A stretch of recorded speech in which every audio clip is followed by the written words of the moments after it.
अच्छा, तो बस वो मेरा ही है। कब से कर रहा हूँ? क्या है आपका? पहली बार ऐड देखा। Indus web. हाँ, इंडस वेब। यूएई में? यूएई में इंडस वेब के नाम से। और आई वेब दुबई। और अभी क्या पी रहे हैं आप?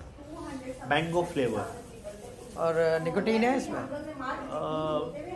थोड़ा सा है, negligible amount of nicotine, but the main thing is the flavour, Alfonso mango. और पफ निकालें जरा, जानदार कितना निकलता है?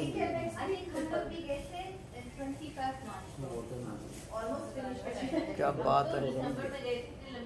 और ये कितनी देर चलता है आपका डिवाइस? ये मुझे पूरा दिन लिटरली चलता है, till I refill it again. Refill depending on your usage? या 7 ml।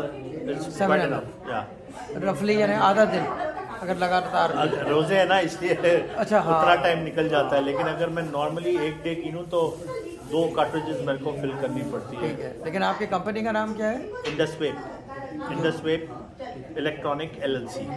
और वेबसाइट का नाम? I Web Dubai. iWebDubai.com। Doing business in UAE is iWebDubai.com। या वेबसाइट का नाम क्या है? नाम वही है, iWebDubai। iWebDubai.com। ओके मुराद।